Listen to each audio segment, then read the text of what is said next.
One very touching incident comes to mind from Ramesh's satsangs. It was a lady who was, I would place her probably in her late 50s.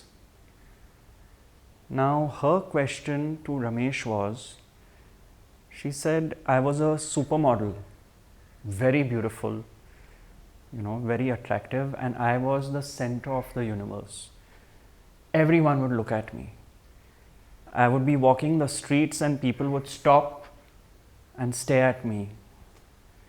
And that is what I grew up with, that attention.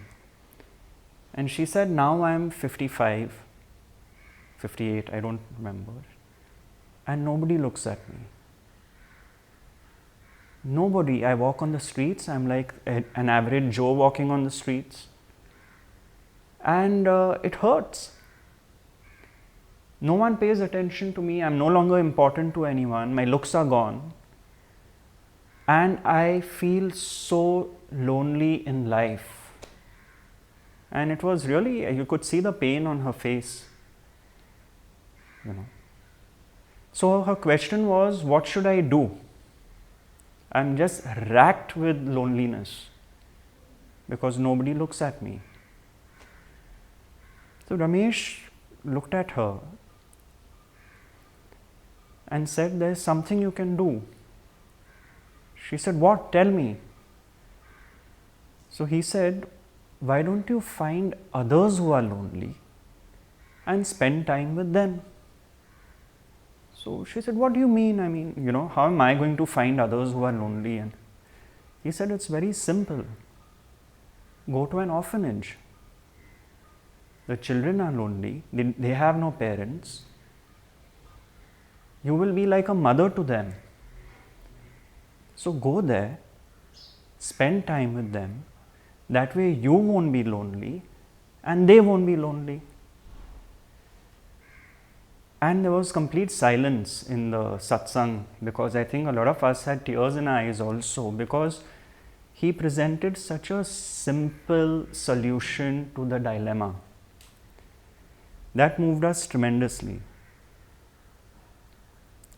Of course, what Ramesh was telling the girl, the lady, it was very clear, because when your focus shifts to the other, it's no longer poor me.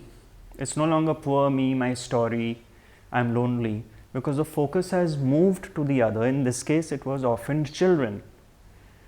So in that shift to the other, the me, the poor me, goes into oblivion because you are now focused on the other. So in such a scenario, there's no room for loneliness because you are already with the other. But what's actually happening is that the me is going into the background. The me and my story is receding. Then what happens is that when there is no me as such, there is no other. So neither are they separate from me. That is true love, in which there is no me, there is no other, there is no separation. That is true love, which would happen between these children and this woman. That, of course, is my understanding of Ramesh's teaching. That's the way I view it. But I think there is something which is so great in this story, because it is everyone's story. Everyone who sees 40, 50 years in life, 60, realizes that, things are diminishing. Your bank balance is diminishing on this score. And here was someone, in terms of Ramesh, who presented a very simple answer. And when there is no loneliness, then you are alone. You are alone because there is no other. And there is no problem with aloneness. It's a very beautiful space, really.